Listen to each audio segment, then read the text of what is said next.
In today's video, we're going to be drafting these elasticated pants from scratch, all on your own. I am going to be using Affinity to draft mine, but you can absolutely do all of these steps using pen and paper. I will just be doing it digitally because that's how I feel comfortable. To begin, the measurements that you're going to need for these pants are going to be listed right here.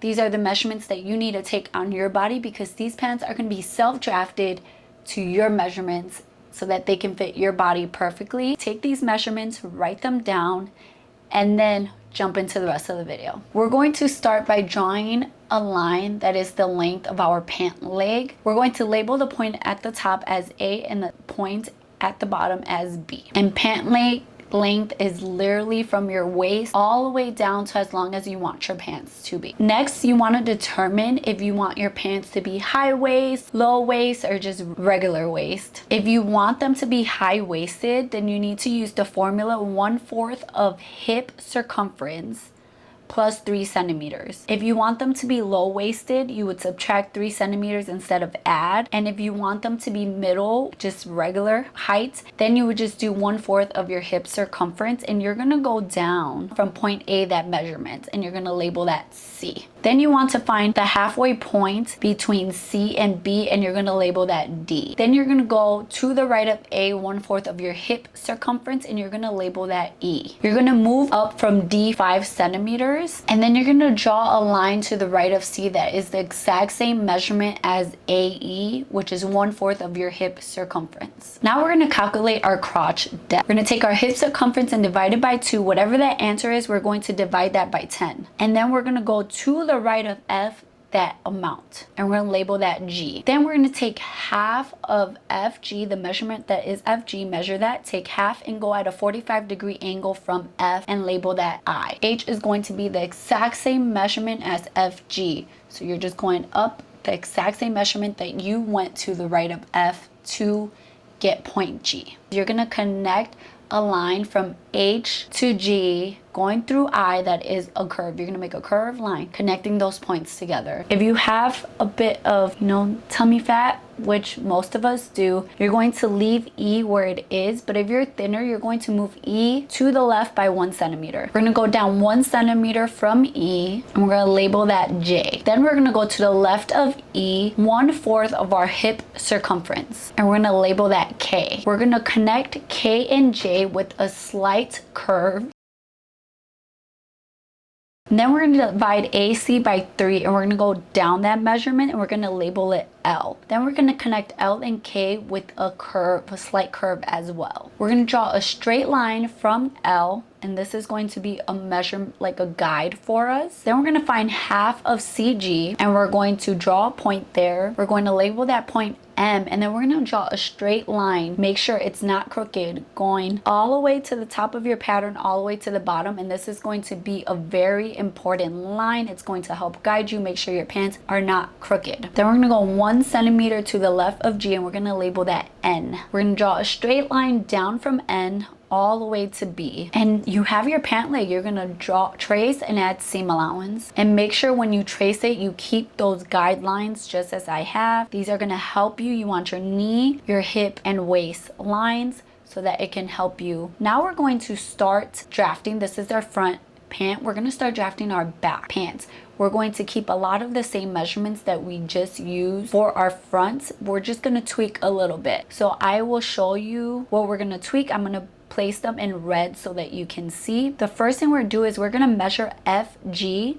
I'm gonna add 1 centimeter this time to the right of FG, and we're gonna label that O. And the reason that we're extending it is because your crotch seam in the back of your pants are bigger to accommodate for your butt. We're gonna go down 1 centimeter from O, then we're gonna draw a half a centimeter line out from I. We're gonna go 2 centimeters to the left of E, this time instead of 1 centimeter. We're gonna label that Q, and then we're gonna connect Q and H together with a straight line. We're gonna mark 1/4 of our hip circumference on this line, and we're gonna name it S. We're gonna go to the left of L, half of SK, whatever that measurement is. We're gonna go to the left of L, that measurement. We're gonna add 3 centimeters to the left of B and D. This is gonna be to make your pant leg wider. Usually your back pant leg is wider than your front. And then you're going to connect S and L with a slight curve. And then from L to about your knee point, where your knee line was at, you're going to draw kind of like an inverted curve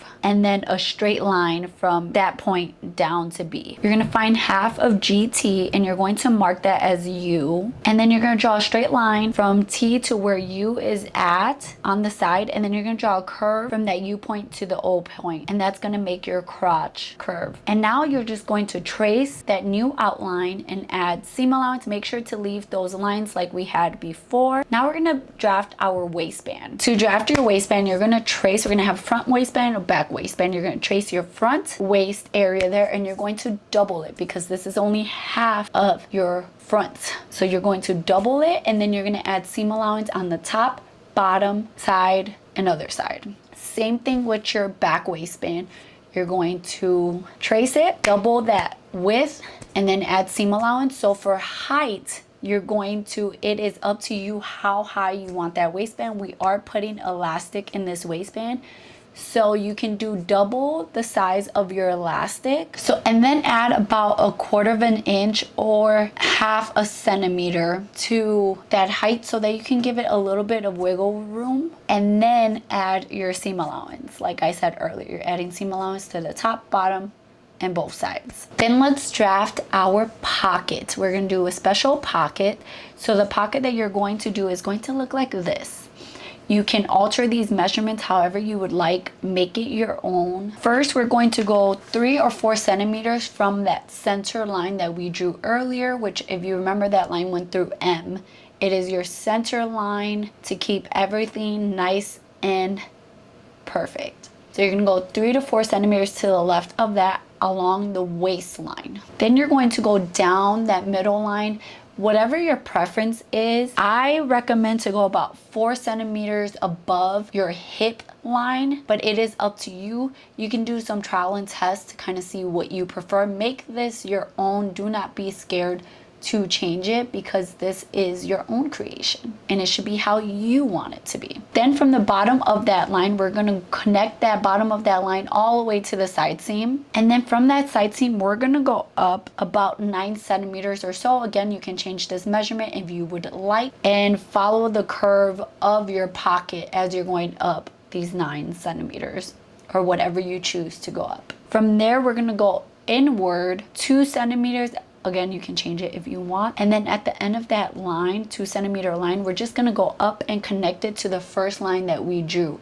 And your pocket is drafted. For the pocket, we're also gonna need a facing. So you can trace out your pocket already with seam allowance. But we're adding seam allowance to our pockets all the way around 1 centimeter seam allowance. You can trace the pocket facing already. You can make your pocket facing bigger. I wish I would have made mine bigger. I didn't make it that big, but I do wish I would have, but it's okay. It's okay. You can also just cut out 2 of your pocket pieces and not have a facing at all. So it's completely up to you what your preference is. So we're going to be cutting 2 mirrored sets of our pocket. We're adding seam allowance all the way around. We're going to cut 2 of our facings mirrored as well because we have 2 pockets. We're going to be cutting 1 of our back waistband and 1 of our front waistband pieces, adding seam allowance all the way around like I talked about earlier. We're going to cut 2 back pant pieces mirrored. We're adding seam allowance all the way around, plus something that I personally forgot to add is hem allowance. As you can tell here, your girl forgot to add hem allowance. So add about 3 centimeters, 4 centimeters, however much you want for your hem. I would say about 2 centimeters might be good, maybe a little bit more, maybe 3 centimeters because you have to flip that bottom raw edge inward. So I would say 3 centimeters is good. Make sure you add that to your pants. I totally did not. I forgot. And then in the next video, we are going to cut out our pattern pieces and we're going to sew it up together step by step from beginning to end, and you'll have your own elasticated pants that will look like this. So make sure to subscribe if you have not already. Make sure to hit the bell notification button to be notified every time I upload. Comment down below and let me know if you're excited to sew up your own very, very trendy elasticated pants. I love you guys, and I'll see you in my next video. Bye guys.